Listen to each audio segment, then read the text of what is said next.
toutes et à tous, bienvenue pour ce 20e épisode de la 6e saison de Code Fax, un épisode à distance puisque Greg est allé à Lugano mardi soir voir Genève s'imposer. Genève qui est revenu à égalité de points avec Berne qui est 6e et Genève 7e. Donc le top 6 est tout à fait jouable pour les Aigles. Après les paris sportifs, on enchaîne avec Lausanne, match assez bizarre finalement, mené 3-0, qui mène 5-4 et finalement qui s'incline 6-5, tir au but, avec par exemple un Kevin Pache qui a 3 tirs et 3 goals encaissés. On va revenir là-dessus. On enchaîne après avec Ajoie. On a un Daniel Odette qui fonctionne bien. Ajoie qui a battu Zug chez lui, mais qui après a enchaîné 2 défaites, dont une dommage contre les Langnau Tigers mardi soir. Bien, tout va bien. Bien, un contingent biennois qui, pour la saison prochaine, s'est étoffé. On a moins de soucis pour Martin Steinegger et le club zélandais. Surtout que le club peut aussi viser le top 6 avec une belle remontée. Puis on termine avec Fribourg, qui a été leader un temps du championnat. Mais tout va bien à Fribourg, meilleure équipe toujours en 2024 et qui a signé Thomas Grégoire, un défenseur, comme police d'assurance, et puis aussi Corey Emerton en licence B.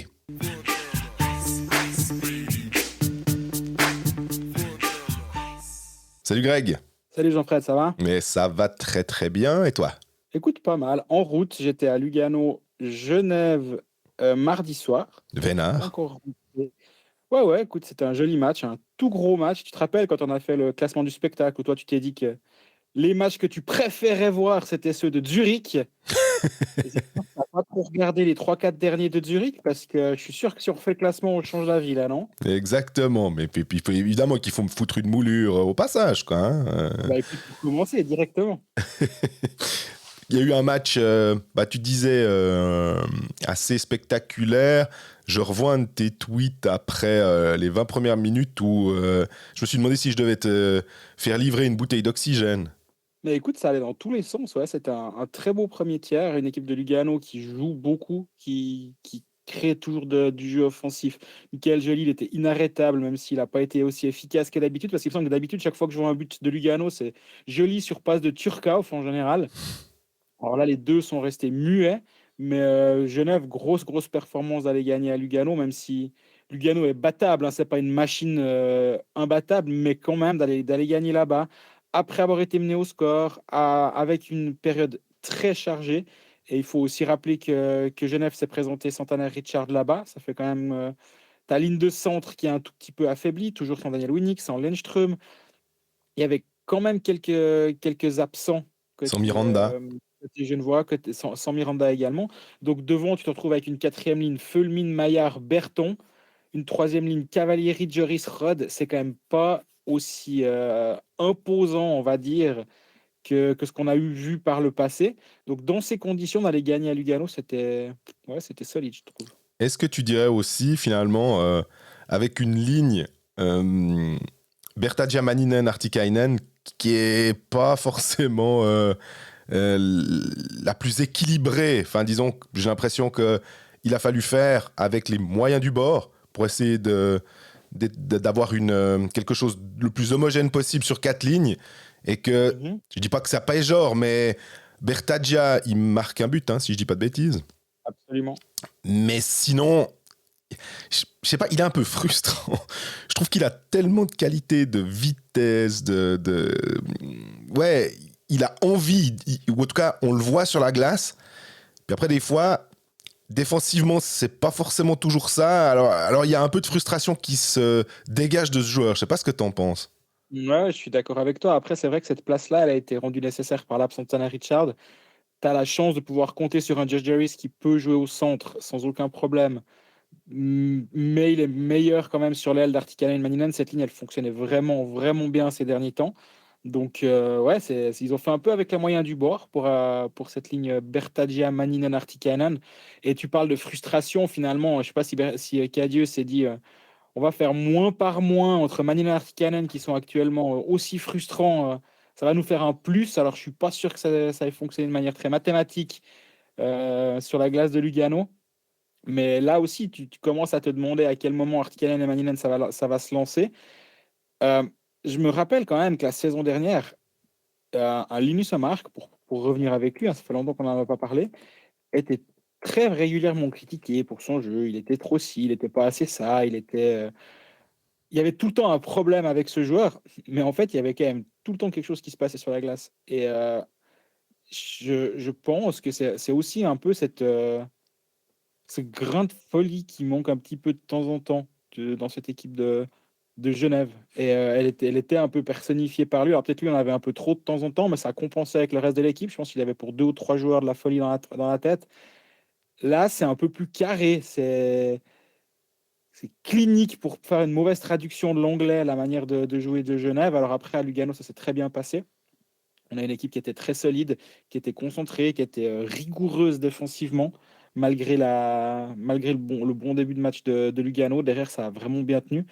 Et, mais il manque cette espèce d'étincelle, on va dire. On a aussi un Phil Poula qui n'est pas aussi dominant que l'année passée. Parce que l'année passée, il finit quand même à plus d'un point par match, à 51 points en 46 matchs. Et il est un petit peu dans le rang, même si ça reste tout à fait OK. Mais il y a plus ces 3 lignes potentiellement dominantes, surtout alors quand il y en a une qui est estropiée, quand Emiranda et Richard ne sont pas là. Donc ouais, il manque ces 3 niveaux de scoring, je trouve. Et du coup, bah, t'attends de ta première ligne qu'elle soit encore plus dominante pour compenser. Puis actuellement, c'est pas en train d'arriver. Ouais, c'est drôle, tu dis la folie. Bah, je réfléchissais un petit peu quand tu parlais, je me disais, Tom Ernest, il a quand même marqué des fois 2-3 buts où il prend le puck, puis je me souviens d'un but, je crois, contre Ambry, où il décide qu'il va tout seul, quoi. Et puis Vatanen a moins eu ses rushs aussi. Même Richard, des fois, il a ses coups de folie qui peuvent être un peu géniaux. C'est assez bien résumé, quoi. Mais Omar personnifiait ça, mais il y en avait un peu d'autres quand même, non? Oui, oui, je suis d'accord. Mais finalement, et on en parlera après pour Lausanne, c'est peut-être ce qui fait la différence cette année en faveur de Lausanne, c'est que justement, tu as cette première ligne qui attire toute l'attention. Et j'en parlais avec Vincent Praplan à la fin du match, puis il me disait, mais en fait, lui, il avait l'impression que sur la saison dernière, à tout moment, c'est une des lignes qui se levait en fait et qui faisait la différence, qui attirait toute l'attention, ça libérait la place pour les autres, et tout avait l'air plus simple. Et à l'entendre, c'était vraiment le cas. C'était cet aspect ouais, fluide, tout se passait naturellement, les buts venaient les uns après les autres. Genève menait 2-0, on savait qu'on pouvait mettre de l'argent sur Genève gagnant parce que ça allait tourner. Ouais. Il y avait vraiment pas de stress. Artikainen, il a quasi 30 buts la saison passée, hein. Ça fait quand même une différence gigantesque avec cette année quand tu as un Complètement. gars qui a 28 buts en 48 matchs et là, on a 7 en 40 matchs, c'est 4 fois moins. Il faudrait qu'il mette un petit peu la deuxième pour les 8 derniers matchs s'il veut y revenir à son total, mais même s'il veut arriver à la moitié, là, il est au quart de sa production de l'année passée. C'est assez triste quand même de le voir errer. Et là, si on regarde le dernier but de Artikainen, c'est le 8 décembre Ouais. contre Cloton. Ouais, ça fait un bail. Bah ouais, Ligue des Champions, et c'est pas comme si Genève n'avait pas joué depuis le 8 décembre, hein.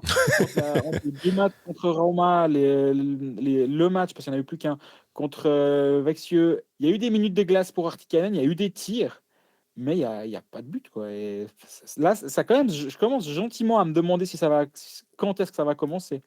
Tu parlais de ces lignes avec Praplan celle qui se lève. J'avais l'impression aussi, on l'a vu lors du match contre le premier des 2 derbies entre Genève et Fribourg. Et ça a été aussi une des phrases de Noah Rod à l'interview à la fin, de dire ouais, en ce moment, finalement, on voit que Fribourg, c'est un peu comme nous l'année passée. Il y a toujours quelque chose. Pas de panique, on sait, ils ont tous relevé, hein, même côté fribourgeois avec le score, parce qu'il y a eu 6-1 à la fin, que c'était beaucoup trop Ouais. lourd, que ça devait pas être comme ça. Mais que finalement, tout d'un coup, quand ça rigolait, eh ben, il y avait, pas un aspect rouleau compresseur, mais en tout cas que ça marchait vraiment très bien et qu'il n'y avait aucune panique, parce que de toute façon, ça va aller. Et Mhm. ça vient, c'est des qualificatifs qui viennent de la part du vestiaire genevois, à l'égard du vestiaire fribourgeois, et ils se rendent compte aussi que par rapport à l'année passée, je sais pas s'il faut plus travailler parce que ce serait injurieux envers l'équipe de l'année passée, mais comme tu disais, 2-0, ouais, pas de problème. C'est pas, c'est une péripétie. Il va falloir remonter ce score, d'accord, mais ça va le faire. Ouais, je suis d'accord avec toi. Et si on se penche un petit peu sur cette avancée de Genève à 5 contre 5 depuis le début de saison, ce qui est intéressant de voir, c'est que dès décembre, il y a eu une très grosse augmentation des expected goals en leur faveur. Ils ont à la fois eu plus d'occasions de but et en plus, ils ont resserré défensivement, ce qui fait que sur le mois de décembre, c'était une des toutes bonnes équipes de la Ligue, avec près de 60% d'expected goals en leur faveur.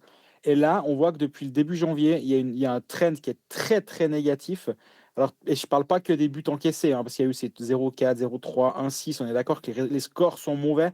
Mais au-delà du score, je trouve que la tendance en ce moment, elle est assez pénible pour Genève Servette. Et justement, j'ai eu Praplan à la fin du match et il me disait qu'il manquait un petit peu cette énergie de temps en temps, mais que ce n'était pas une excuse. C'était à eux d'être peut-être un peu plus direct sur le but, justement, et de ne pas vouloir toujours faire ce petit jeu de trop, la petite feinte de plus ou la passe supplémentaire et qu'il fallait être un peu plus direct. Et c'est un peu ce qui leur a manqué ces derniers temps. Faut pas être trop négatif parce que si on regarde, Genève couche quand même sur 2 victoires, du coup, avec ce derby gagné contre Fribourg, le deuxième du back-to-back, plus cette victoire à Lugano. Et si on regarde le Ouais, classement, c'est ça, j'allais te Genève dire. Hein. est clairement au contact. Ils sont, je l'ai écrit dans mon papier hier, ils sont revenus vraiment tout près. Là, on est sur du.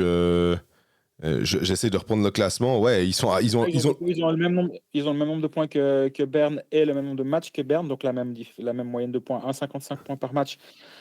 Et ils sont septième avec 2 points de retard sur Lugano et un match de moins. Donc, ouais. il y a clairement moyen d'éviter le play-in, sachant qu'il ne faut pas oublier Davos derrière, qui allait chercher 2 gros points à Lausanne mardi soir. Et le Davos avec le WEF, donc ils jouaient plus à la maison pendant un moment. Post-Coupe Spengler, en général, ils ont toujours un moment un tout petit peu plus creux. Ceux qui ont Enzo Corvi, hockey manager, ont peut-être remarqué qu'on ne pouvait plus jamais le faire jouer ces derniers temps. Mais c'est bien pour partie. Et Davos, faut pas les négliger. Ils ont 6 victoires sur les 7 derniers matchs. Donc, j'oublierai pas Davos dans cette lutte pour la place 6 entre. Ce sera Lugano, Berne, Genève et Davos. Même s'il y a encore Bienne qui revient fort, on en reparlera un petit peu plus tard. Ouais. Mais oui, ça va être tendu jusqu'à la fin, cette histoire.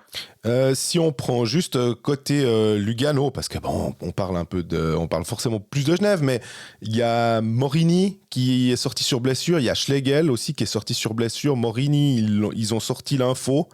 Schlegel aussi. Ok, mais pour Morini, tu peux nous rappeler ce que c'est? Morini, il a taclé la bande et puis c'est pas la bande qui a eu mal, quoi. C'est malheureux ce qui s'est passé, mais il est parti le pied en avant, la jambe en avant contre la bande, fracture du fémur. Et ça, c'est le genre de scène, quand elles sont remontrées au ralenti sur l'écran, t'entends un bruit de tout le monde qui fait «Oh!» C'était horrible. Et rien que le bruit de la bande, je parlais avec un joueur qui était tout proche et il disait «Mais j'ai même pas besoin de revoir l'image». On voyait que c'était sérieux. Et après, il s'est un peu mis en position fétale et à arrêter de bouger. Là, tu te dis «Ouf», ouais, dans la réaction, tu vois qu'il y a un truc grave qui est en train de se passer. Et il a été évacué sur une civière, donc on a tout de suite imaginé que ça allait être problématique. Mhm. Égale blessure musculaire, ils vont réévaluer ça ces prochains temps. Ce serait pas un luxe qu'ils soient en santé pour le sprint final, parce que j'ai pas l'impression que Koskinen offre toutes les garanties, il me semble, depuis le début de saison. Et alors, absolument, c'était Fadani qui a repris le. Non, c'est Ou Thibaut Faton. Faton Ou Faton, oui, qui a voilà. pris la place. Et Koskinen, c'est dans les gardiens qui sont qualifiés, à savoir qui ont le nombre suffisant de matchs pour rentrer dans les statistiques. Et 13e sur 15 avec 3,04 buts encaissés par match, moins de 90% d'arrêts. Il y a juste Metsola qui fait moins bien en buts encaissés par match et Mayer qui fait aussi moins bien en buts encaissés par match. C'est compliqué pour Koskinen et en pourcentage d'arrêt, c'est l'avant-dernier de la ligue avec 89%. Et vu qu'on est dans la partie Genève, ça va intéresser. Le pire gardien de la ligue depuis le début de saison en pourcentage d'arrêt, c'est Robert Mayer avec 87,98% d'arrêt. D'ailleurs, tu le mentionnes, je voulais juste aussi rappeler quand tu disais que Genève, depuis le mois de décembre, quand même, avait fait un push et tout. Ça correspond avec l'arrivée d'Olkinuora et c'est assez dingue quand même de se dire que je sais pas si Gauchi a identifié le problème. Parce que on voyait qu'entre Desclous et Mayer, c'était plus difficile. Mais dès qu'Olkinoora est arrivé, dès qu'il y a eu un gardien qui faisait cet arrêt supplémentaire, ce petit truc en plus, bah Genève a pu retrouver le chemin de la victoire finalement. Ouais, Elkenora, c'est une... Alors, il fait une petite erreur sur le 2-2, j'ai l'impression. Je suis du haut de ma tribune, j'ai pas revu les images, mais j'ai un peu l'impression que le deuxième, il y a eu un petit problème. Mais les matchs qu'il a joués, il est solide finalement, il donne pas grand-chose, il est propre en fait, il est pas forcément spectaculaire, mais il est propre. Et actuellement, c'est assez facile, là aussi on en parlera peut-être de la situation des gardiens un peu plus tard sur Lausanne, mais c'est assez facile pour Yann Cadieux de dire, bon, ben, de toute façon, comme j'ai pas 6 étrangers, ben, je mets Olkinora tant qu'il a de l'énergie, et j'ai pas besoin de me passer d'un étranger vu que Lennström continue sa saison, on sait pas ce qu'il fait. Il était censé revenir début janvier, non, courant janvier, si je me rappelle bien. Mais alors là, tant je suis prompt à critiquer la communication des clubs quand c'est lacunaire ou que c'est volontairement faux. Là, on parle d'une commotion. Là, si on se rappelle bien, il avait pris une charge à la tête dans le match contre Bienne. Et pour les commotions, tu sais jamais trop comment ça peut se passer. Donc là, je ne critique en tout cas pas la communication là autour. Mais toujours est-il qu'on ne sait toujours pas ce qu'il en est avec lui. Et Winnick vise le 20 février la finale de la Ligue des Champions. J'ai pas reparlé avec lui pour voir si c'était toujours d'actualité ou s'il était. Il pourrait peut-être même se faire un match pour se remettre en jambe avant. Mhm. Mais d'ici là, ben, il n'y a pas de choix à faire et il n'y a pas d'étrangers à mettre en tribune. Donc c'est assez simple le travail de Cadieux. Enfin, surtout à ce niveau-là. Pour le reste, je dis pas que c'est simple. On parle des gardiens, on a mentionné Olkinoora, tu parles de Mayer qui a la pire moyenne. Et puis ben, on a finalement la troisième, le troisième membre, c'est Gauthier Desclous qui joue pas trop. C'est un peu frustrant, non, pour Desclous? Ouais, c'est compliqué. Je lui ai pas reparlé depuis un petit moment. Parce que bah, on ne s'est pas croisé à la fin des matchs. Il faut savoir que à certaines patinoires, tu es proche des joueurs qui sont surnuméraires, dans d'autres pas du tout. Et bah, au Vernet, bah, c'est pas le cas, on y est pas du tout. On est en face, au sommet du toit. Je rigole toujours en disant que si on était au sommet du Salève, on serait un poil mieux placé. Mais donc on n'est pas proche justement des joueurs qui sont surnuméraires. Je lui ai pas reparlé depuis un moment. Sa dernière apparition, c'est le 2 décembre où il joue 44 minutes contre Zurich. Mais ouais, ça commence à faire long. Il a que 3 matchs depuis le 17 novembre. Enfin, 3 bouts de match en plus. Ouais. Il y a 2 matchs et une entrée. C'est assez compliqué. Je me demande comment cette situation évolue. Alors après, tu me diras, c'est toujours bien d'avoir une assurance, mais là, ils ont presque 2 assurances. C'est très suisse comme manière de se surassurer, j'ai Ah ouais. l'impression. Les champions en Deuxième, ça. troisième, quatrième pilier.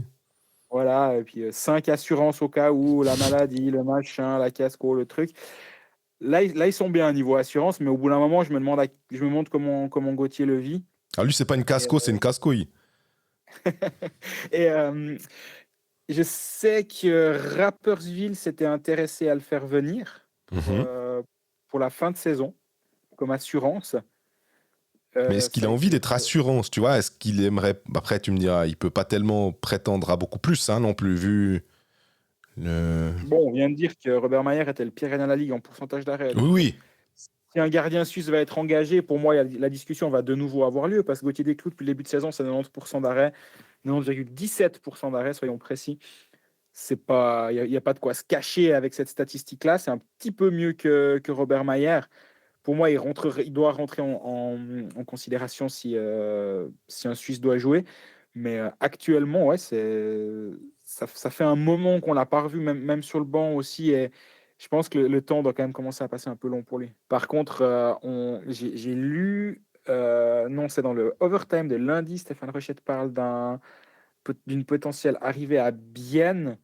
Je remets pas en cause cette information. Moi, je ne l'ai pas, en tout cas. Et renseignement pris, ça surprend, disons, cette information. On verra si elle se concrétise. Mais bien a engagé Janet de Turgovie pour la Oui. saison prochaine. Et je me demande si vraiment il y a une place pour un gardien suisse là-bas. Je ne sais pas. Janet, pour ceux qui ne le connaissent pas, et j'en faisais partie il n'y a pas si longtemps, on va pas se mentir, Gardien de 23 ans, qui joue à Turgovie depuis quelques saisons. Il est passé par Cloton auparavant. Et là, à Turgovie, il fait une très belle saison, à plus de 94% d'arrêts, moins de 2 buts encaissés par match, dans une équipe qui est pas dans le top 2, hein. Donc, il fait une belle saison, 23 ans, donc il a clairement encore une marge de progression. Je trouve que le plan fait assez sens, disons, d'avoir lui derrière Seteri. Donc, je vois moins l'arrivée d'un Gauthier Desclous. Après, j'ai tendance à vouloir faire confiance à ce que dit Stéphane Rochette. Donc, on verra comment ça se passe. Et puis Genève, les prochains matchs, c'est un déplacement à Langnau, c'est la réception de Zurich, et puis après, c'est un déplacement à Cloton. Je trouve que le calendrier n'est pas trop défavorable, non? Non, effectivement, quand t'as Cloton et Langnau dans tes 3 prochains matchs, puis que tu as la course au point, t'as pas à te plaindre.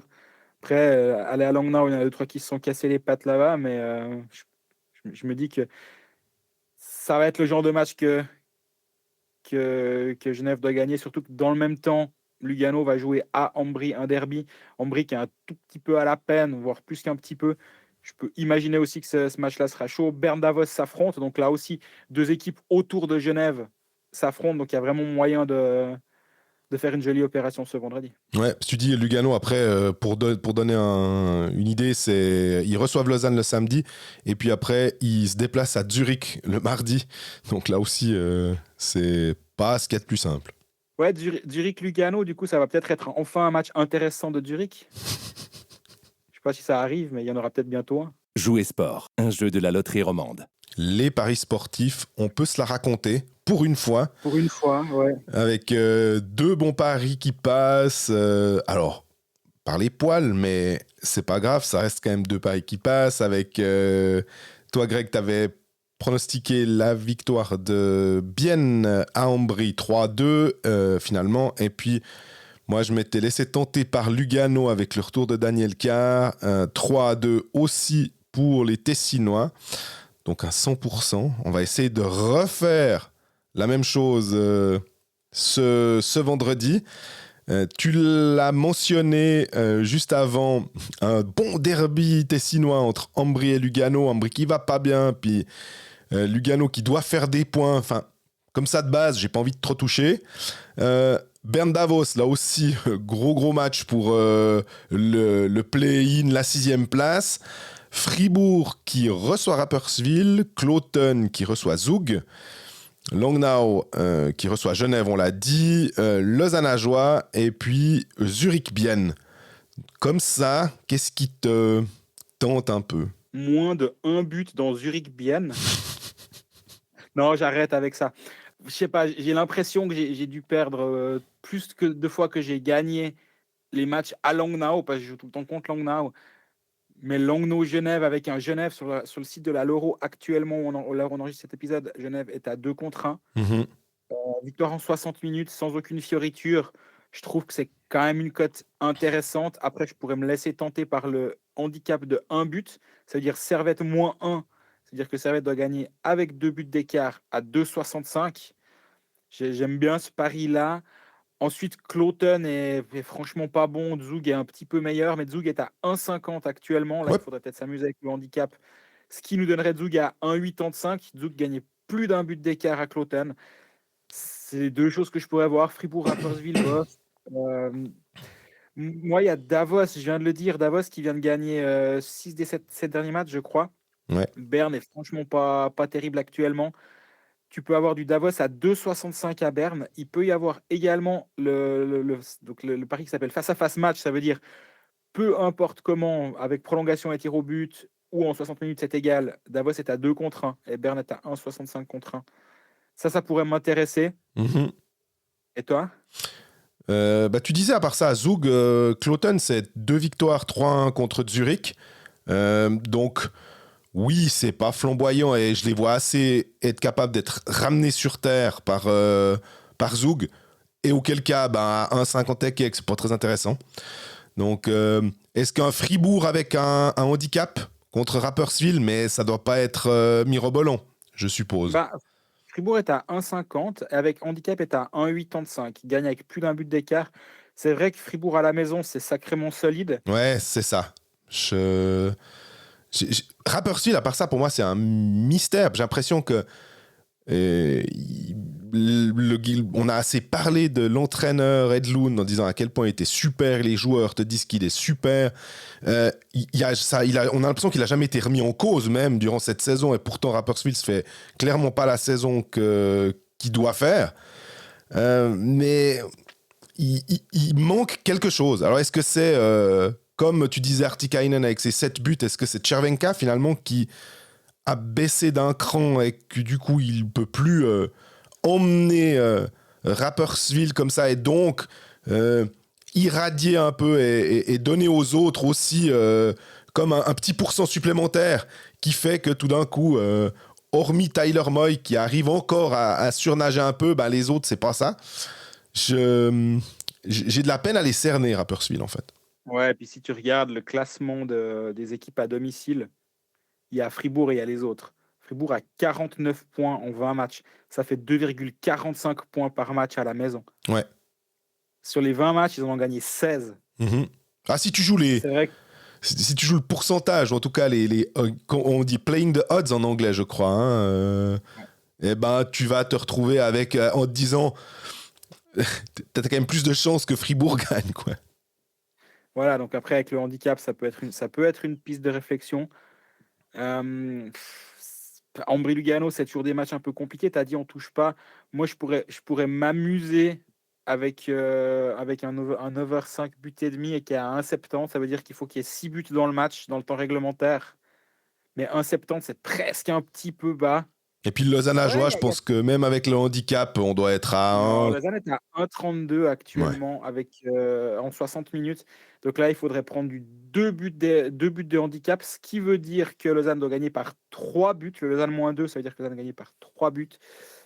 Ouais, ça, je le fais quasi jamais, honnêtement, parce que gagner 3 buts dans cette ligue, c'est pas simple. Donc, surtout avec une équipe de Ajoie qui s'étend, va tout à fait pas mal. C'est ça. Bon, je parlais des équipes à la maison. Lausanne est la deuxième meilleure équipe à la maison avec 2,04 points par match. Oui, mais alors là, de nouveau, la victoire, c'est pas forcément ça qui importe dans ce cas présent. C'est plutôt de savoir avec combien potentiellement de buts d'écart il peut y avoir. Et c'est comme tu disais. On verra, nos paris seront sur nos réseaux sociaux vendredi matin, sachant que tu dis il faut jouer les cotes. Là, c'est l'horloge cassée a donné l'heure juste vendredi, donc méfiance pour vendredi prochain. Hein.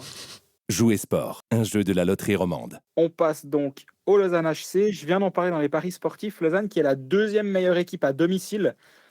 On se rend peut-être pas vraiment compte en tenant pas compte de ça, mais avec 2,04 points par match à la maison, 13 victoires dans le temps réglementaire sur les 21 matchs. Lausanne, c'est la deuxième meilleure équipe de la Ligue, derrière Fribourg, dans sa patinoire.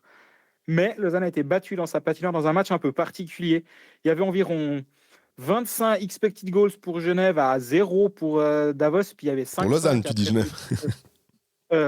Pour Lausanne et 0 pour Davos. Rien compris à ce match, je l'ai regardé d'un œil, il me semble que ça voulait rien dire. Et j'ai voulu regarder les statistiques pour le comprendre un peu mieux, j'ai encore moins compris ce match. Si bien que je crois et je me suis renseigné auprès de nos amis d'NLS Data, le site de la Ligue est faux en termes de... Ah, il vient d'être corrigé. Ah. Ce matin, j'ai pris une capture d'écran du site de la Ligue qui donnait 13 shoots contre Kevin Pash en 7 minutes. Et 4 shoots contre Connor Hughes en 57 minutes. Ça voulait vraiment rien dire. Ouais. Et là, ça a été mis à jour. Et c'est malheureux. Je rigole souvent du terme noircissage pour un gardien qui ne fait pas un seul arrêt. Kevin Pash a été noirci contre Davos, quoi. Ouais. 3 buts sur 3 shoots. Exact. Mais alors, sur MySports, il disait bien que il n'y avait pas grand-chose à faire. Je veux dire, le tir de Knack sur le 1-0, il a tout le temps du monde dans le slot. Et puis, il l'envoie en lucarne, quoi. Ouais, absolument. Non, alors c'est clairement malheureux ce qui lui est arrivé. Et c'est typiquement une bonne décision quand tu es coach de dire, bon, écoute, ce soir, déjà, on doit tenter quelque chose. On est mené 3-0 par une équipe après 7 minutes. Donc, de toute façon, c'est une évidence.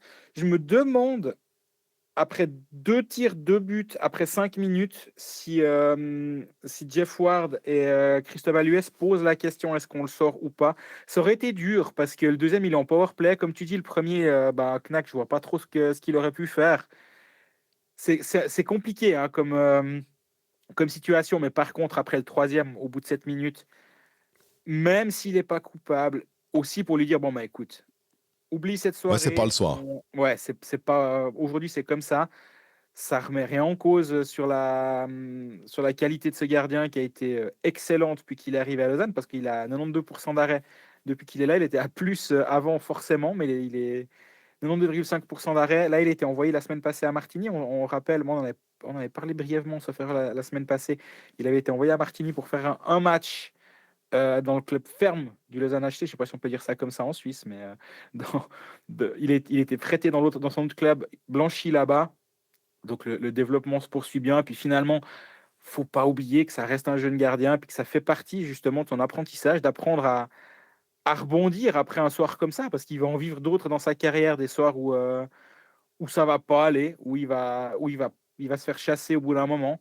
Puis là, c'est pas forcément le problème, c'est comment tu réagis derrière. Et j'ai l'impression qu'il a l'air d'avoir la tête sur les épaules et d'être très calme sur ce que j'ai vu. Et ce que toutes les personnes qui me parlent de lui me disent depuis qu'il est arrivé à Lausanne et même un petit peu avant, ça risque de pas trop le faire paniquer. Mais on se réjouit de voir le prochain match. Et exactement, tu me dis, on t'a dit, moi, ce qu'on me dit aussi, c'est qu'il a une faculté, et je pense que c'est le cas de beaucoup de gardiens de professionnels qui sont bons, c'est cette faculté d'oubli extrêmement rapidement, de se dire que, ouais, bon voilà, ça s'est passé, mais c'est... Tu te concentres sur le prochain shoot, sur le prochain match. Le côté un peu match après match, ben là, ça va être shoot après shoot. Et cette capacité à faire abstraction de ce qui s'est passé et pas de ressasser cette défaite pour lui finalement, même si Lausanne finalement a perdu au tir au but, de dire et je suis assez persuadé qu'il va rebondir. Moi, il m'impressionne honnêtement à cet âge-là de voir, même si on te dit ah mais vous savez il y a un bon gardien, un bon jeune, vous verrez lui il est solide et tout, il a quand même bousculé les plans du club, ce qui veut pas dire que Lausanne ne croyait pas en lui, étant donné qu'il lui avait signé un contrat jusqu'en 2026. Ah, clairement. Hein, donc, non, il croit clairement en lui. Ouais. Voilà, c'est ça. Et qu'il les a pris par surprise, finalement, en disant, bon, on va essayer, il faut qu'on change quelque chose. Poulenov va pas super, Hughes est blessé. On met le jeune, on fait confiance au staff technique. Et puis, c'était pas pourtant les meilleures conditions pour le mettre. Lausanne n'était pas aussi flamboyant, en tout cas, était pas dans le... Je sais même plus s'il était vraiment assis comme ça dans le top 6. Et puis, non. Avec lui, ben, ça a bien passé. Après, il y a eu cette espèce d'état de grâce où tu disais, ah ouais, ça va redescendre. Il a perdu 1 ou 2 matchs, mais ça a continué. Hughes est revenu. Même Poulenov était pas si mauvais avec Lausanne. Et puis, voilà, là, c'est reparti du bon pied. Mais moi, honnêtement, à 20 ans, ouais, j'essaie de me rappeler quand est-ce qu'on a vu un gardien de 20 ans en Suisse. Benjamin Kontz, moi, je remonte à lui, je pense. Hein. Ouais. C'est juste que Kontz était arrivé... mais il était aussi redescendu un peu en... Ou alors c'était peut-être quand il était un poil plus jeune. Il a peut-être quand il avait 18-19 ans qu'il était venu faire quelques matchs avec Lausanne. Il y avait Mona qui était le gardien du Lausanne Hockey Club. Et puis, d'ailleurs, petite anecdote pour ce truc. 19 ans, ouais, mais là, il est déjà titulaire avec Langnau. Durant la saison régulière, il est prêté par Genève à Langnau à 18 ans. Ouais. Et après, il est prêté une deuxième saison à Langnau. Et là, il est titulaire, il joue 46 matchs à Langnau en saison 2010-2011. Et c'est un 91, donc lors de sa saison 19-20 ans. Et je pense que gardien suisse de cet âge-là, j'ai pas en tête quelqu'un qui a autant joué que Benjamin Kontz depuis ces dernières années. Ouais, c'est juste. Bah là, quand il était revenu, quand il était passé par à l'époque, ça s'appelait la Ligue B, il avait un peu de peine sur les shoots parce qu'il se déplaçait tellement vite en ayant l'habitude des tirs rapides de la Liga que de temps en temps, il se prenait des buts un peu belles parce que les joueurs étaient moins bons techniquement. Donc, ils reprenaient pas directement, ils gardaient le puck sur leur palette peut-être une seconde de plus. Lui, il avait déjà fait son déplacement, donc il pouvait l'envoyer de l'autre côté. C'était assez spécial. Puis finalement, après, il a connu la carrière qui est la sienne maintenant. Et tout va bien, mais tout ça pour dire effectivement que Pache est impressionnant. Autre chose qui est impressionnante du côté de Lausanne, alors il y a eu 54 tirs à 17 pour le LHC sur ce match-là. Je crois que les expected, c'était... Il aurait dû y avoir à peu près quelque chose comme 6-2 comme résultat. Ça a été 5-6, ou en tout cas 5-5 après 65 minutes. Et puis, autre facteur du côté du LHC qui a bien tourné, c'est le powerplay, avec 4 des 5 buts qui sont tombés avec un homme de plus sur la glace. Et ça tombe bien pour Lausanne parce que c'était un des aspects du jeu qui posait problème. Très très bonne équipe à 5 contre 5, une des meilleures de la ligue.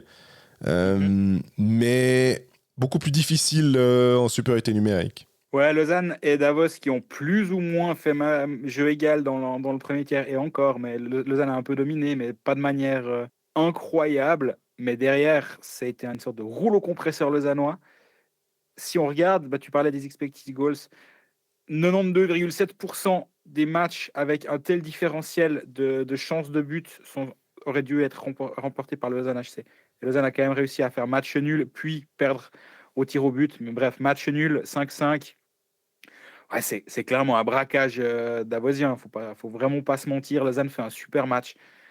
Pour moi, il y a rien à remettre en question après ce match-là. Il y a une chose qu'on pourrait mettre en avant, je pense. Aujourd'hui, il y a deux choses, je pense. Un, c'est le remplacement de Salomaki par Jiří Sekac. Qui a été très bon, j'ai trouvé, en tout cas. Que j'ai trouvé qu'il avait ce côté... il protégeait le puck. Il est peut-être un peu plus... il a peut-être un peu plus envie offensivement que Salomeki. Il cherche un peu plus à marquer peut-être que Salomeki. Mais en termes de puissance physique, j'ai trouvé que c'était du bon Jiří Sekac pour son retour. Ouais, il a plus de 6 minutes de temps en powerplay aussi, donc il était clairement réinséré immédiatement sur le premier powerplay lausannois. Comme tu dis, le powerplay a bien fonctionné. Il fait une passe décisive sur le 5-4 de Suomela. Puis au-delà de ça, effectivement, je pense que c'est quand même un joueur qui a de meilleures mains que Salomaki. Salomaki a d'autres qualités, hein, je dis pas, mais Sekac t'amène peut-être autre chose, peut-être une dimension supplémentaire. Et finalement, avec le retour d'un Michael Raffel, qui pour le coup, lui, je dis pas qu'il a des mauvaises mains, hein, mais qui pourrait peut-être justement compenser cet aspect euh, rugueux, on va dire, ou dur que peut avoir un Salomaki, mais c'est un peu la version 2.0 de Salomaki. Et je compare pas les deux joueurs, mais dans le rôle que tu peux leur donner. Et en un sens, ça aurait pas été absurde de mettre Raffel avec Suomela et Apala, et Sekac avec Jäger et Boson. Je pense que ça aurait tout à fait pu fonctionner également. Jeff Ward a fait l'inverse. Ouais, elle marche bien, la Raffel Jäger. On est bien d'accord. Mais c'est tout à fait quelque chose qui aurait pu tenir la route également. Mais toujours est-il que cette équipe-là, elle est assez intéressante comme elle est construite, je trouve. Ah, mais Raffel, ce qu'il amène au-delà des buts ou des points, parce qu'il marque, c'est que ouais, il donne envie. Enfin, il a un côté assez bagarreur dans le sens positif. Il pourrait peut-être des fois ramasser un peu plus de pénalités parce qu'il est un poil à la limite. Mais en tout cas, il finit ses charges, il y va. Et tu vois qu'il a envie, après avoir été frustré pendant 2 saisons, on va dire, ou 1 saison et demie, où il a pas pu démontrer ses qualités en raison de blessures. Puis que là, il est un peu tout chien fou d'être de nouveau sur la glace. Ça a l'air de jouer physiquement. Et il amène véritablement quelque chose sur la glace et on a l'impression dans l'état d'esprit aussi de cette équipe. Ouais, je suis entièrement d'accord avec toi. Alors nous, on nous l'a beaucoup vanté sur son état d'esprit la saison dernière, vu il a très peu joué. Ils l'ont mis capitaine en disant oui, il n'est pas sur la glace, mais c'est quand même il est co-capitaine, pardon, il y a eu cette spécificité. Ils l'ont mis co-capitaine en précisant que oui, il serait blessé, mais il apporte tellement en dehors que c'est important. Donc maintenant, il peut aussi montrer qu'il peut apporter quelque chose sur la glace. Donc, comme tu dis, je pense qu'il doit avoir clairement faim, on va dire. Et c'est aussi un atout supplémentaire pour Lausanne pour cette fin de saison, surtout avec les playoffs qui approchent, parce que je pense que du côté de Lausanne, on peut on peut doucement parler de play-off. On ne le faisait pas pour Genève, qui n'est pas encore là, mais Lausanne, je pense que c'est en bonne voie. Ça va aussi être un joueur intéressant à ce moment-là de la saison. Et il y a un joueur dont je me réjouis de voir l'évolution durant les prochains playoffs, c'est un Jason Fuchs. Parce que j'ai toujours un peu tendance à me dire, ouais, c'est un joli joueur de saison régulière, mais je me réjouis de voir en playoffs ce qu'il va donner s'il peut faire un step-up en série. Et là, en ce moment, c'est un des meilleurs joueurs de la ligue, hein, on va être clair. Sur les 10 derniers matchs, il est vraiment excellent. Et même sur les 6 derniers, il a 6 buts et 9 points. Contre Davos, il a encore deux passes décisives en power play. En ce moment, il est vraiment pleine confiance. Et s'il peut amener cette confiance avec lui sur la suite de la saison, là, il jouait au centre de Ria et Kennings sur une 3e ligne. Kennings, ouf. Et ouais, j'allais dire, et c'est pas un cadeau. Alors, à 55, il n'a pas été efficace, mais en powerplay, il a trouvé un moyen de l'être. Kennings compliqué, là, j'ai vu, justement, j'ai regardé un peu le match en arrivant à l'hôtel mardi soir. Kennings m'a de nouveau fait un peu de la peine, je dois dire. Mhm. Et cette ligne-là, à 55, c'était un peu compliqué. Le Lausanne qui, je pense, se réjouit de récupérer Théo Rochette aussi après sa suspension. Ce serait bien aussi qu'il récupère Michael Hugli. Je ne sais pas pour combien de temps il en a. Est-ce que c'était sorti ou il doit être blessé ou il est surnuméraire. Moi, il me semble qu'il doit être blessé, si je ne dis pas de bêtises. Exactement, annoncé blessé. Il n'a pas rejoué depuis le 12 janvier et un match gagné contre Berne, 4-1. Là aussi, ça t'amènerait une petite profondeur supplémentaire, mais avec déjà rien que le retour de Rochette, on disait justement, tu peux de nouveau décaler un Fuchs sur son aile, même si je l'ai déjà dit, mais bon, ma foi, Rochette est meilleur au centre que Fuchs, meilleur au centre qu'à l'aile, et Fuchs est OK pour jouer à l'aile, surtout avec Rochette, ça marchait pas si mal quand ils étaient ensemble. Donc pourquoi pas, ça décale Kennings derrière, ou ça met Kennings en 13e attaquant et Pedretti, Allemand, Holdener va bien. Donc pourquoi pas ça, mais déjà rien que le retour de Rochette va aider encore un peu à solidifier le bas, on va dire, du line-up, parce que le haut est bien. J'ai une petite stat intéressante, je trouve, sur Antti Suomela, qu'on trouve forcément excellent depuis le début de saison, et on en attendait beaucoup, et je l'ai dit la semaine passée, on en attendait beaucoup, on n'est pas déçu, donc c'est plutôt positif. 40 matchs, 37 points, 12 buts, 25 passes décisives, ça c'est pour les stats. Dans les 12 buts, Antti Suomela a un expected goals individuel, donc lui-même ses propres shoots, de 16,64. Ça veut dire que, alors que l'année passée, il avait une énorme surperformance dans sa saison, là, il est en claire sous-performance. Il devrait avoir beaucoup plus de buts à son compteur que ce qu'il a actuellement. Et ça, je le mets dans la catégorie excellente nouvelle pour le Lausanne HC. Ça veut dire qu'à un moment ou un autre, ça devrait encore plus cliquer offensivement. Et ce là c'est que finalement, c'est qu'un but sur les 8 derniers matchs. Ouais. On a l'impression qu'il est tout le temps là, parce qu'il est tout le temps là. Il fait tout le temps des passes décisives. Il a quasi tout le temps un point à chaque match. Mais il n'est pas efficace offensivement, malgré le fait qu'il ait 12 buts. Hein. Mais c'est dire à quel point il est impressionnant et à quel point ses statistiques sont excellentes. Et là aussi, dans une de mes équipes Hockey Manager, j'ai Suomela et je l'échangerai pour rien au monde. Et ça me donne presque envie de le prendre dans une autre équipe. Mais bon, le problème, c'est que les transferts, on n'en a pas assez dans ce jeu. Ça, on le dit toujours. Mais bon, voilà, ça, c'est un autre débat. Mais pour Suomela, je regardais, je crois qu'il a 175 tirs, quelque chose comme ça, en tout cas plus de 170. Et il a 7% de réussite au shoot. Rayala, qui a à peu près, qui a un peu moins de tirs, évidemment, mais il a 10% de réussite au shoot. Tu mets 10% de réussite au shoot, il serait à 17 au lieu de 17-18 buts au lieu de 12. Et on serait dans la norme, on va dire. Dans les expected goals, ouais. Voilà. Donc là, hier, il tire 9 fois au goal sur 54 shoots. Si mes maths sont bonnes, 6 x 9, 54. C'est 1/6 des shoots du LHC par Suomela. Pour un seul but, finalement. C'est assez fou de voir le fait que il y a un côté, des fois on a l'impression arroseur automatique, mais c'est pas du tout ça, parce que ça on a l'impression que ça pourrait partir dans le plexi et tout, mais on le voit sur le powerplay, il essaye, il est décalé, il a un peu cette position sur la droite en bas en tir direct, mais il a pas beaucoup de réussite sur ces lancers là. On a l'impression que les gardiens sont très très au fait et qu'il a de la peine, soit il doit faire le tir parfait, soit si le tir n'est pas parfait, c'est bloqué par le gardien. Vu que tu as donné l'exemple de Tony Rayala, je suis allé voir. Donc, tu as dit très, très justement, il a 16 buts. Mais lui, il a 11 expected goals. Alors, certes, c'est une surperformance, mais après, les buteurs les buteurs surtout du calibre de Tony Rayala ont tout le temps un peu tendance à surpasser l'expected goal. C'est ce qui fait que c'est justement eux les meilleurs buteurs. Et c'est pas illogique d'avoir un Rayala au-dessus de ses expected goals, mais ça veut dire que Suomela a 5 buts escomptés, on va dire, pour parler français, de plus que Tony Rayala, et il en a marqué moins. Et je trouve assez impressionnant, sachant que Suomela est un buteur. Donc, il y a vraiment de bonnes choses à venir aussi avec ce joueur. Est-ce que la paire avec Sekac va fonctionner? C'est un des enjeux des prochains matchs de Lausanne. Ouais, puis surtout qu'Apala est vraiment pas si mal que ça dans cette configuration aussi. On a l'impression que Jeff Ward se pose pas la question en se disant comment est-ce que je peux mettre Kovacs sur la glace. C'est plutôt non, comment je peux faire pour ne pas mettre Kovacs sur la glace, et que il faut jouer à 5 étrangers. Non, c'est pas grave, je ne veux pas mettre Kovacs. J'ai pas l'impression que ils sont en odeur de sainteté, ou je sais pas s'il est dans la niche, comme ils aiment dire aux États-Unis, de Jeff Ward. Mais en tout cas, on a l'impression que s'il pouvait se passer de Kovacs, il le ferait. Hein. Ouais, il y a clairement un problème, Robin Kovacs. Bon, je crois qu'on l'a déjà thématisé une fois. Je me dis qu'on peut passer à la suite du programme lausannois. Ouais, avec, on le disait, le match contre Ajoie, vendredi à domicile.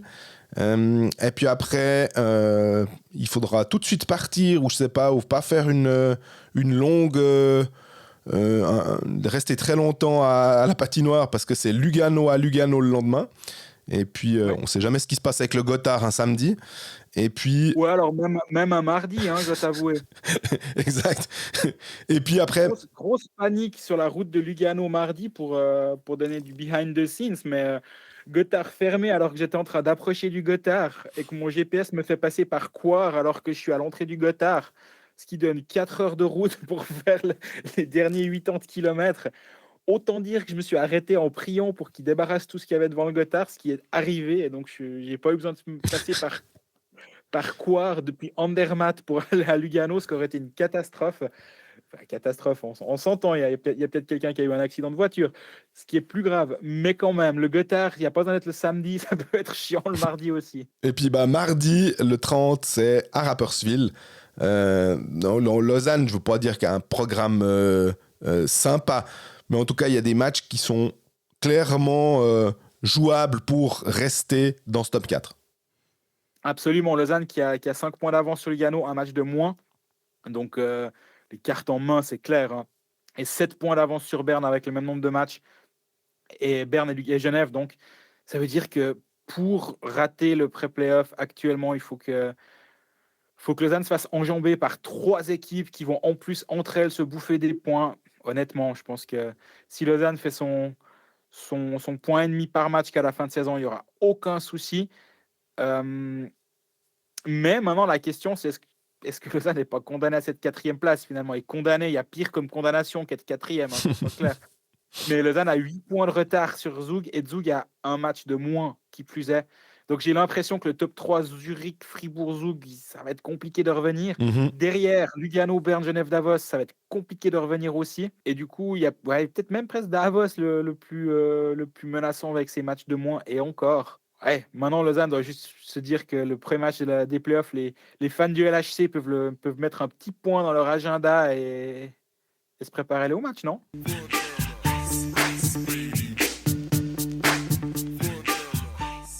Voilà, Ajoie, qui a fait un week-end assez intéressant pour lui, parce qu'il y a eu cette victoire, surtout à Zug.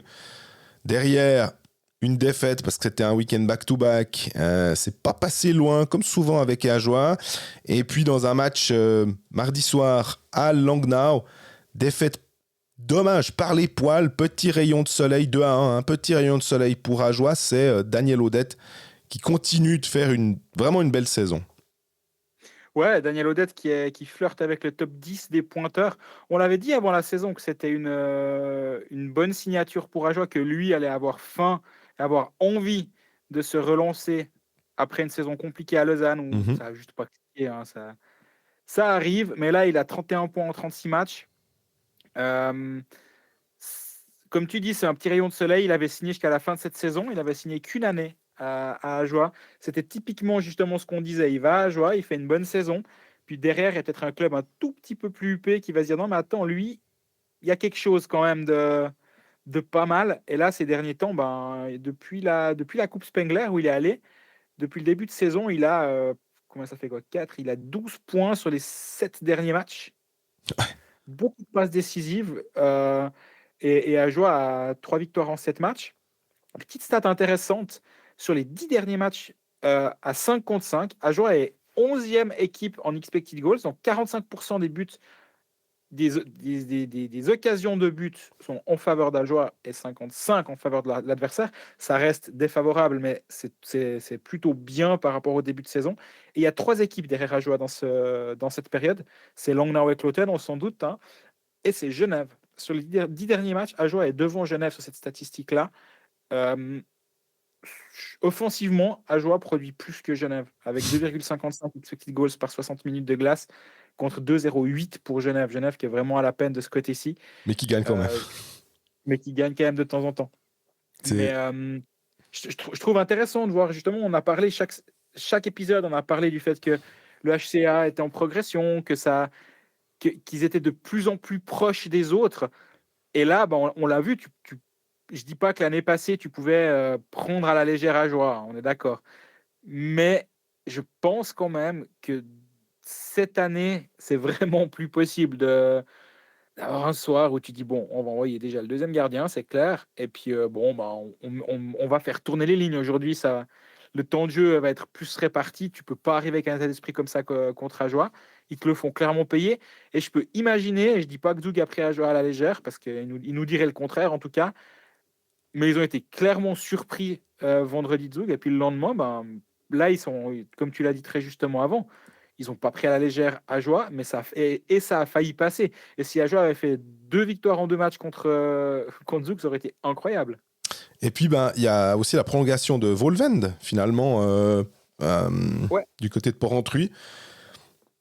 Moi, je trouve que c'est plutôt une bonne chose dans le sens où on fait confiance, on voit quand même que des résultats, même si Ajoie est 14e, même si peut-être qu'on espérait mieux, ou je sais pas, mais je trouve qu'il y a une sorte de patience qui est tout à l'honneur d'Ajoie de se dire, ok, on a décidé de faire quelque chose, le directoire, le staff administratif et tout se dit, on croit en ce projet-là et on lui donne une deuxième année pour tenter de faire quelque chose. C'est exactement ça. Et moi, ce que j'aime bien, c'est que, je parlais des statistiques avant, Ajoie est meilleur offensivement et meilleur défensivement par rapport à la saison dernière. Si on regarde dans toutes les situations 55 et 4 contre 4, le nombre de buts escomptés par 60 minutes sont passés de 2,22 à 2,45 pour Ajoie. Donc, c'est quand même une augmentation d'environ 10%. Mm-hmm. Et les buts escomptés against, on va dire, contre eux, sont passés de 3,47 à 3,33. Et là aussi, c'est une belle différence. Donc, c'est un peu mieux offensivement, un peu moins mauvais défensivement. Puis, c'est aussi justement pour ça que c'est toujours un tout petit peu plus serré et qu'Ajoie est en train de refaire son retard. Maintenant, il y a un autre retard qu'Ajoie devrait être capable de refaire, et ce serait bien qu'il le refasse. C'est les 10 points sur Kloten. 10 points comme ça, tu dis, ouais, mais attends, il rêve, machin. Mais il y a 3 matchs de moins. Alors, je ne sais pas ce qu'ils ont foutu ces derniers temps, mais Ajoie, il y avait aussi un WEF à Porrentruy ou bien c'est Cadavos?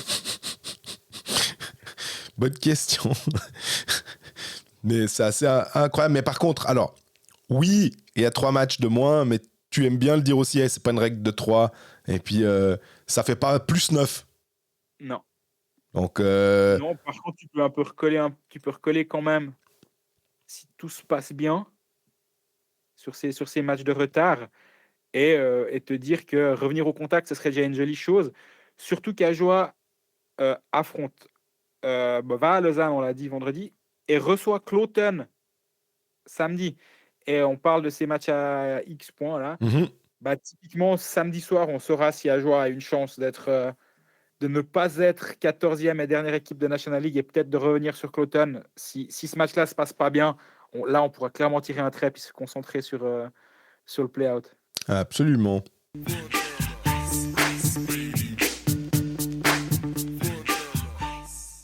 on passe à Dienne, qui a fait un très joli week-end back-to-back contre Ambry.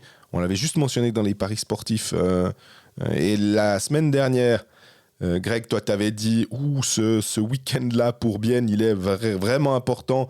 On verra si ils sont vraiment en train de revenir et de pouvoir lutter et pourquoi pas lorgner la 6e place. 2 victoires, 2 belles victoires importantes, 6 points. Tout va bien à Bienne, aussi avec le contingent qui... Il y a pas mal de prolongations. On y voit un peu plus clair, j'ai l'impression, dans ce Bienne, on va dire 24-25. Ouais, on voit déjà plus clair dans le bien 23-24, je trouve, avec une équipe qui ressemble à une équipe de National League, avec tout le monde joue à sa place. Bon, j'en parlais sur le plateau des pécalistes, mais quand t'as pas Radgeb à l'aile de Grossman ou presque, et que t'as Radgeb en défense, c'est un peu plus facile, et Grossman également. Là, on a une équipe où tu commences à te demander qui est le 4e centre, et tu te demandes, mais c'est Gaëtan Haas, le 4e centre de Bienne? Non, quand même. Après, c'est vrai, c'est Eponiemi. Ouais, non, mais après, c'est Kuhn. Enfin, bref, t'as une équipe qui a une vraie qualité offensive. Défensivement, ben, ça tient vraiment la route. Seteri est d'une assurance tout risque ou presque. Donc, je pense que ce que fait Bienne depuis un moment, là, c'est 5 victoires sur les 6 derniers matchs, 5 victoires en 60 minutes, donc 15 points sur les 6 derniers matchs. Bah, c'est le genre de petits push qui te permettent justement d'y voir plus clair. Là, ils ont 4 points d'avance sur Ambry. Normalement, cette 9e place est quasi assurée. 4 points, ça peut aller assez vite. Mais bien clairement, regarde plus haut. Et il y a finalement plus que 5 points sur ce duo Genève-Berne qui entoure la 6-7e place. C'est plus grand-chose finalement. Et vu ce qui se passe à Bienne ces derniers temps, vu ce que Bienne montre ces derniers temps, avec un jeu qui est bon, je trouve. Offensivement, ça va plutôt bien. C'est même en nette progression depuis un mois. Défensivement, c'est pas la meilleure équipe de la ligue, mais ça tient aussi la route. Pour moi, il y a vraiment presque que du positif à Bienne actuellement. Ouais, ils ont annoncé la prolongation de Victor Leuve, qui est une pièce vraiment, vraiment importante du dispositif biennois, que ce soit sous Tormenen ou sous Matikainen, finalement. On voit l'importance de Leuve. C'est typiquement le joueur, au niveau des points, c'est OK. Je crois que c'était avant ouais, ça doit être 10 points en 17 matchs.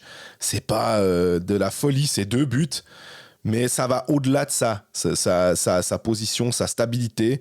Et on attend encore aussi probablement le Damien Brunner. C'est un peu, est-ce qu'il va vouloir prendre sa retraite à la Bodenman, ou est-ce qu'il va encore continuer?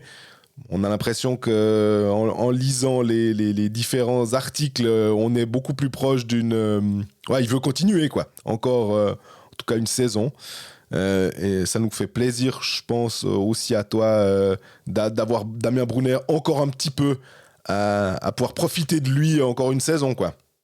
Ouais, bah c'est un joueur qui est fantastique à voir quand il a de temps en temps des inspirations où tu as l'impression qu'il y a qu'un cerveau bizarre comme le sien qui peut avoir. Disons là, un des derniers matchs que je suis allé voir, il se retrouve en déséquilibre.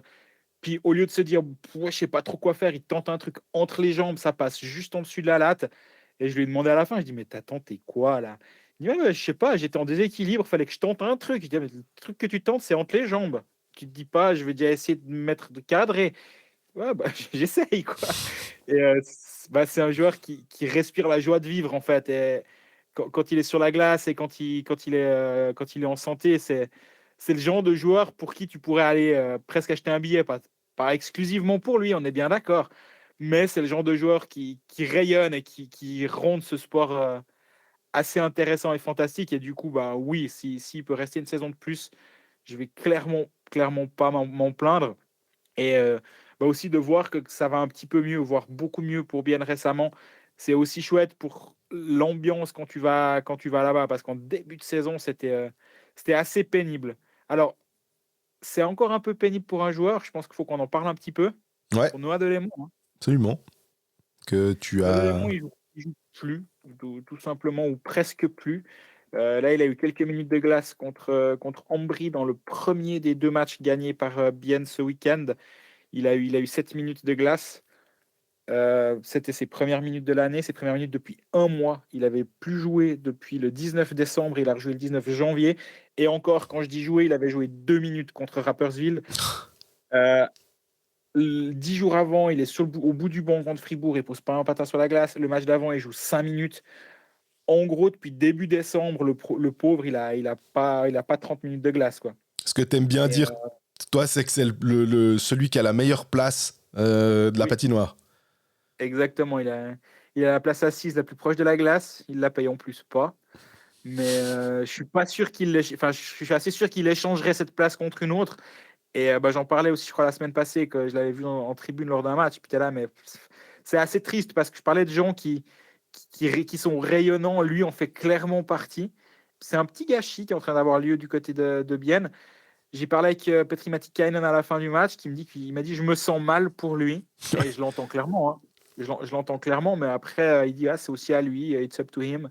Et le problème, je pense qui est en train d'arriver avec Noah Delémont, c'est que Bienne a signé un contrat avec Gaël Christ. Et moi, tout ce qu'on me dit en provenance de Martigny, c'est qu'il est excellent là-bas. Il joue entre. Il joue de temps en temps, il a un match à 11 minutes, mais sinon, il est entre 18 et 22 minutes de glace avec Martigny en Swiss League.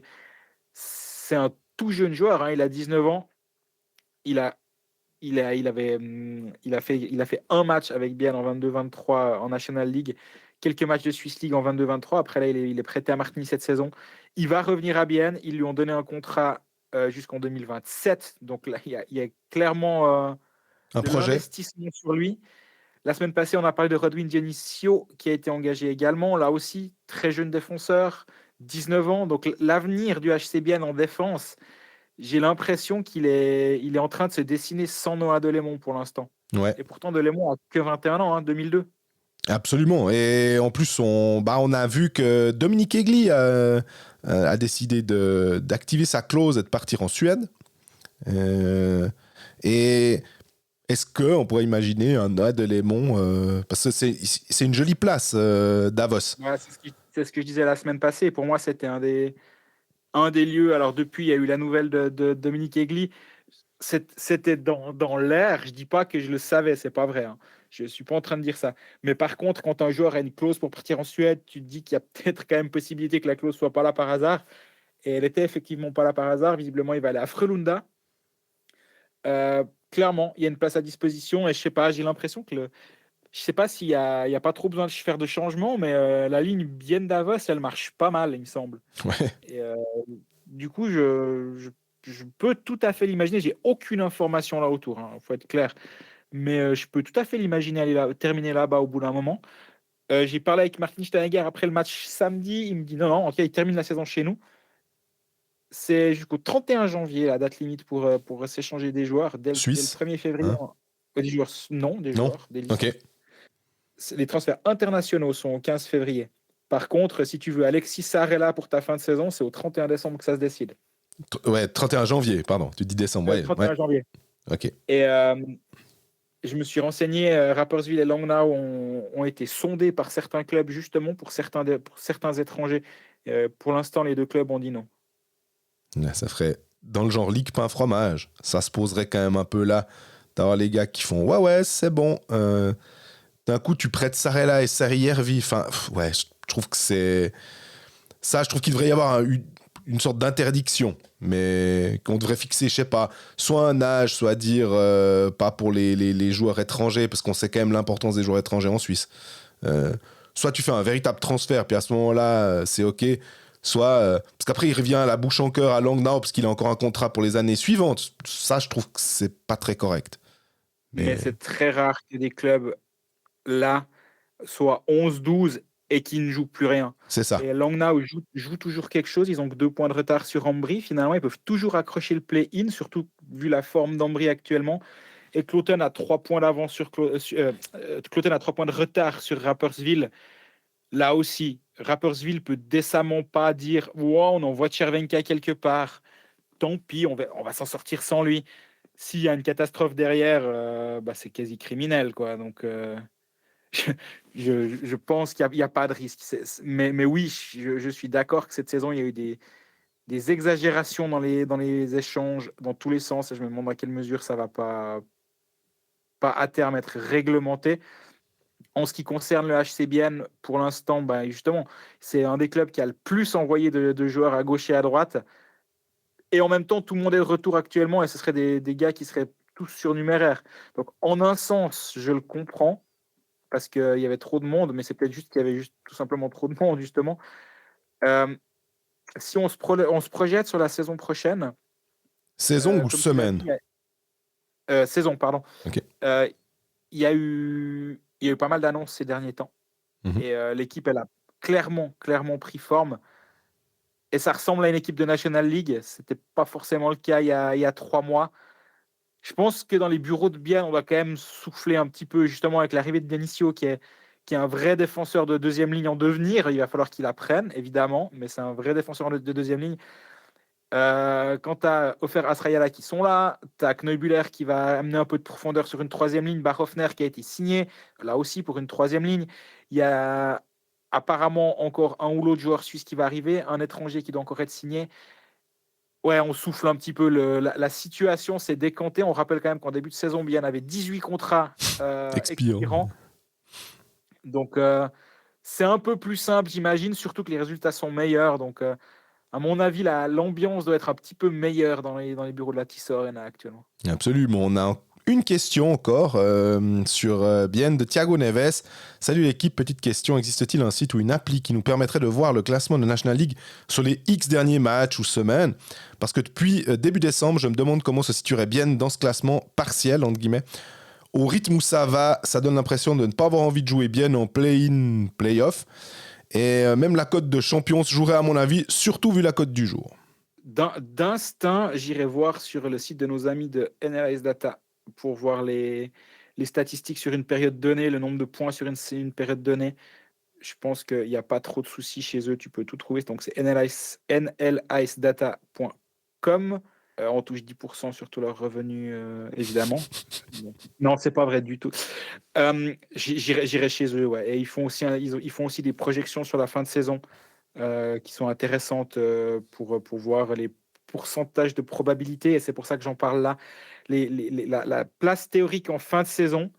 Et selon eux, Bienne termine top 6. Alors, pas uniquement, hein, c'est 6e, c'est la position la plus probable selon les projections d'Analyse Data, avec 21% de 6e place. Mais 7 et 8, c'est 18 et 17%. 9, c'est 15%. Donc, si tu cumules, il y a plus de chances que Bienne soit 7, 8 ou 9 que 6. Mais la place la plus probable, et encore, c'est pas la moins improbable, on va dire ça comme ça, c'est 6e, devant Lugano, Bern et Davos. Et selon eux, 4 des 6 premiers sont romans. Avec Fribourg, selon eux, dans la place la plus probable est 2. Lausanne est 4. Genève est 5. Ce qui nous donnerait un très rigolo Genève-Lausanne Lausanne-Genève, pour être dans l'ordre, en quart de finale. Autant dire que moi, je déteste les affrontements entre romans en play-off, surtout en premier tour. J'ai l'impression que tu te sens obligé de parler des deux équipes. Il faut faire des articles. Je parle vraiment que de ma position de journaliste.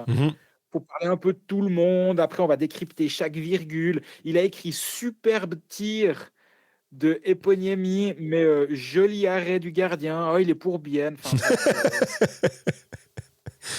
Et ouais. Donc, si je dois avouer que la perspective d'un Lausanne-Genève, je sais pas, si ça arrive, j'aimerais que ce soit un poil plus tard qu'en quart de finale, s'il vous plaît.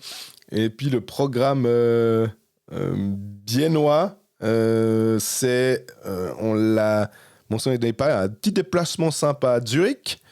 Et puis derrière, le match du dimanche soir contre Langnau.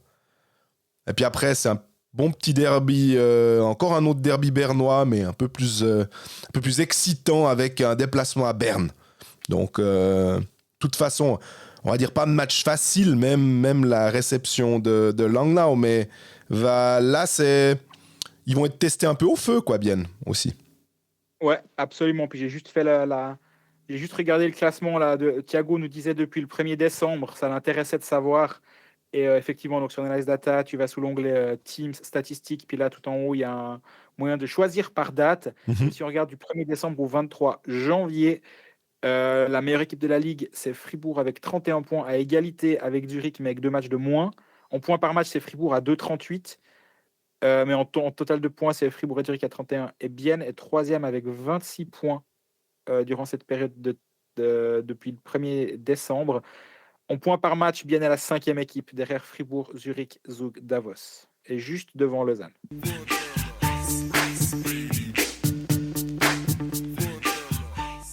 On termine avec Fribourg-Gotteron qui était leader pendant quelques jours. Le temps pour Zurich de récupérer ce fauteuil. Mais tout, on disait... Mais de perdre des plumes quand même. Ouais, mais... Et puis Fribourg a fait un solide match lors du back-to-back. La belle victoire contre Genève. Défaite le lendemain. Bon, ça arrive, tant mieux même. On aime bien dire des fois que quand ça roule trop, ça fait pas de mal d'avoir une sorte de petite piqûre de rappel pour enchaîner peut-être une autre série positive. Il n'y a pas grand-chose de négatif en ce moment à dire à Fribourg, qui en plus a signé un nouveau défenseur étranger.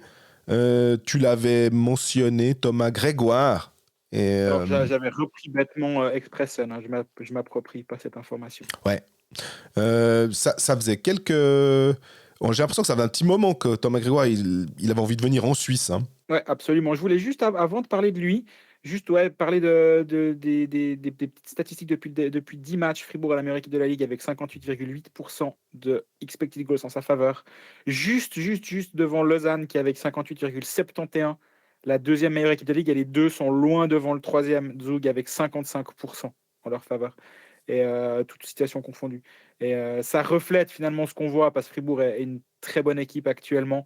Et Lausanne aussi. Donc, des fois, quand les statistiques sont d'accord avec ce qu'on voit, on aime assez. Alors, je voulais juste le mentionner. Thomas Grégoire, effectivement, c'est un défenseur qui était déjà l'année passée, à pareille époque, on en parlait en Suisse. Il y a eu le fameux Thomas Grégoire intéressé par la Suisse, puis 3 jours après, il a signé à Ruglet. On le connaît, celui-là, hein, c'est la classique. Là, il n'y a pas eu intéressé par la Suisse, puis après, il a signé à Frölunda. Là, il n'y a pas eu grand-chose, puis tac, il a signé en Suisse. Je sais qu'il n'y a pas si longtemps, il y avait Ambry qui s'était intéressé à lui, mais finalement, la petite blessure de Tim Heed était moins grave que prévu, donc ça n'avait pas été plus loin, les contacts. C'est un défenseur qui fait une saison superbe à Rauma, mon nouveau club préféré, pour y être allé 3 jours. Durant la saison dernière, avec 44 points en 57 matchs. Donc, c'est un défenseur, on rappelle. 13 buts, 31 passes décisives. Il a passé 3 saisons à Rauma. 19 points, 34 points, 44 points. Le 19 points peut être un petit peu décevant, mais en même temps, c'est un joueur de 98. Donc, à 23 ans, il débarque à Rauma de la AHL, où il était au Barracuda de San José. Donc, il a fini finalement son développement, ses dernières années de jeune vingtenaire en Finlande. Ça s'est plutôt bien passé la 3e saison. Rugler cette saison, c'est un peu plus difficile. Apparemment, j'ai lu dans La Liberté qu'il y a eu un peu des changements organisationnels qui font qu'au bout d'un moment, ils sont partis ailleurs, ils ne voulaient plus vraiment de lui. Donc, il était mis sur le marché. Il n'a plus joué depuis le 28 décembre en championnat de Suède. Et il était dans une passe assez compliquée. Il n'avait aucun point sur les 6 derniers matchs. Pourtant, il avait pas mal de temps de jeu. Son équipe était en perdition, 5 défaites en 6 matchs. Pas grand-chose à lire dans ces statistiques-là. Par contre, c'est un défenseur qui est offensivement doué, qui a quand même un gabarit qui tient la route. Il n'est pas solide, mais de ce que j'en ai vu, il est défensivement OK. Et ce serait une concurrence à Fribourg. J'en parlais, je crois, la semaine passée, que même défendre à 3, avec les 3 étrangers, ça pourrait être une option. Et Christian Dubé, dans La Liberté, l'a également dit que suivant comment, ça lui faisait pas peur, disons, de partir avec 3 défenseurs étrangers. Je pense que la réponse à la question vont-ils commencer avec 3 étrangers, elle est dans les mains ou dans la pubalgie de Dave Souter. si Dave Souter n'est pas de retour pour les playoffs encore embêté ou doit de temps en temps se mettre un match sur la touche, là, tu peux peut-être te dire, est-ce que vraiment on est assez solide derrière pour partir avec Streulet, Dufner et Seiler dans des défenseurs qui jouent régulièrement? Je suis pas sûr. Streulet, moi j'aime beaucoup ce joueur, hein. Je pense vraiment qu'il a un super potentiel. Il est en progression exponentielle depuis le début de saison. Mais si tu es un candidat au titre et quand tu es dans les 3 premiers après la saison régulière, tu dois au moins te considérer comme un candidat. Mhm. De loin pas favori, mais un candidat clairement. J'ai presque un peu l'impression que c'est un poil léger. Donc, c'est dans cette configuration-là, je peux entendre que tu partes avec 3 défenseurs étrangers. Après, tu tires à pile ou face qui tu laisses en tribune. Pile ou face en enlevant Sørensen, Wallmark, Di Domenico et Delarose, il faut en enlever un des 4. Je vois pas qui, honnêtement. Mais je serais vraiment pas surpris que ce soit l'option choisie au bout d'un moment, hein. On a une question de Gaëtan qui nous dit « Longtemps que je vous avais pas écrit, mais je vous écoute toujours à 17h01. » Merci beaucoup Gaëtan. Je me posais plein de questions. Peut-être avez-vous un avis, une réponse à donner. Donc je vous mets ça là. Que pensez-vous de l'avenue de Grégoire? Il aurait le profil de Gunderson un petit peu, pour l'interrogation. Et puis au niveau des gardiens, je lance des noms éventuellement farfelus, mais finalement pas tant que ça, au vu de ce qui se passe dans la Ligue cette saison. On peut pas lui donner tort. Au goal, un étranger, Pounenovs, Desclous, ou alors soyons fous, Weber. Ah non, on vient d'écrire que Gauthieron n'a pas le budget, 20 guichets fermés. Où est le pognon? Merci pour votre podcast, ça fait toujours plaisir de vous écouter. Meilleures salutations.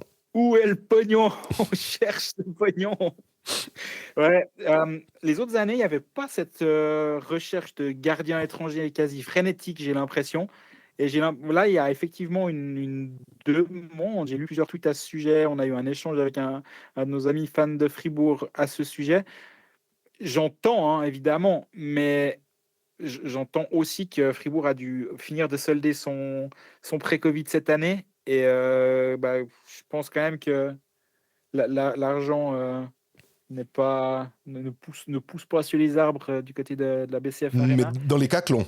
Alors elle pousse pas dans les caclons non plus. Maintenant, je me rends pas compte, j'ai pas le nez dans les finances, mais s'ils pouvaient le faire, je pense qu'ils auraient engagé un gardien étranger, c'est une évidence. Est-ce qu'ils ont privilégié de payer pour un Corey Emerton, et je pense que c'est pas le même prix non plus, un Corey Emerton qu'on n'a pas encore nommé, mais qui vient en deuxième, en licence B, pardon, une fois que Sierre aura terminé sa saison.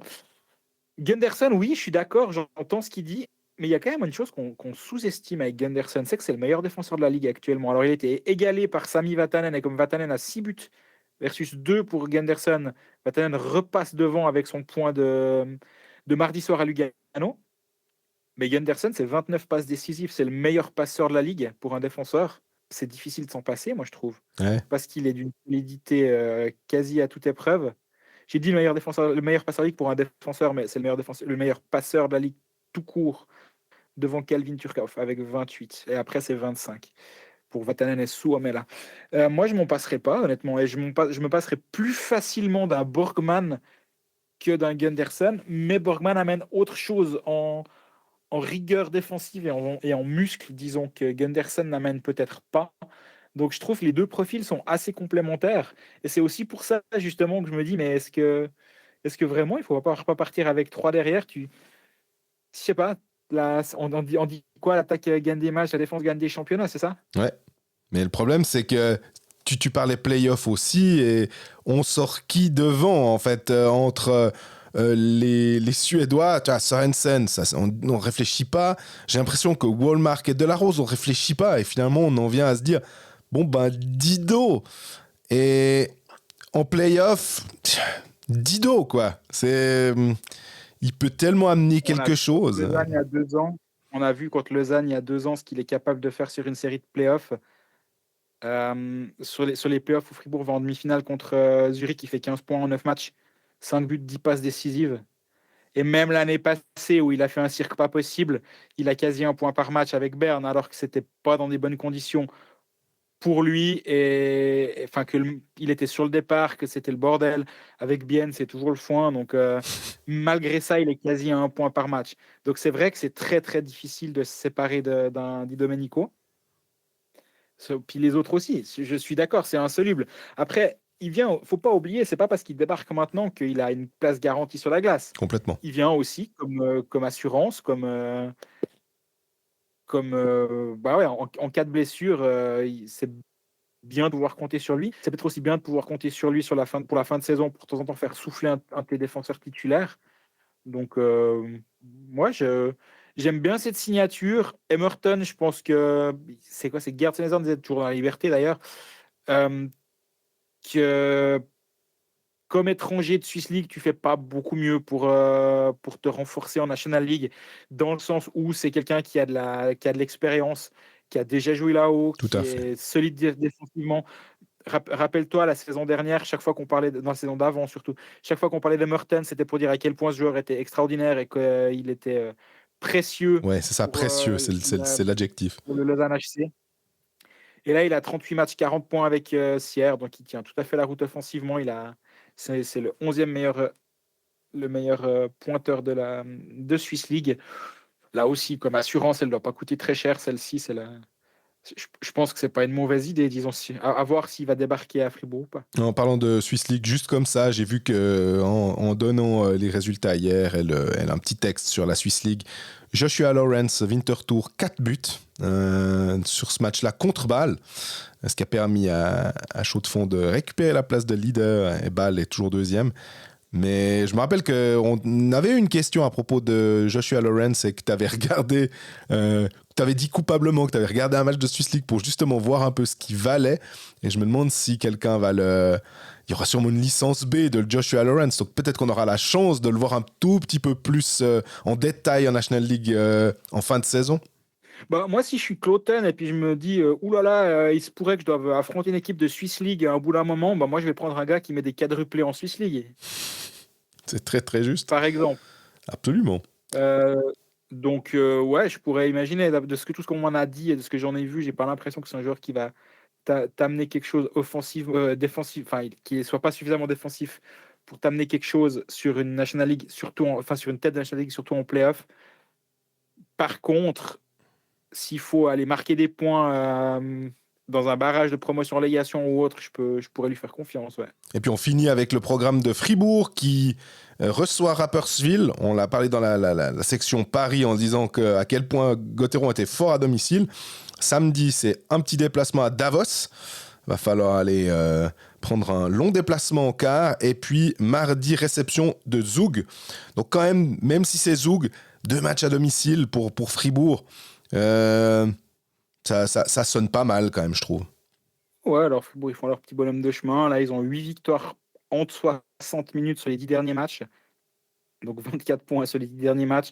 On le disait avant, depuis le 1er janvier, c'est la meilleure équipe, à égalité avec Zurich en termes de nombre de points, mais en points par match, c'est la meilleure équipe. Donc effectivement, je pense que tout a l'air de rouler. On a presque l'impression que le passage à vide de novembre n'a pas vraiment existé du côté de Fribourg, tellement ça va mieux C'est depuis Alésia. plus d'un mois. Exactement.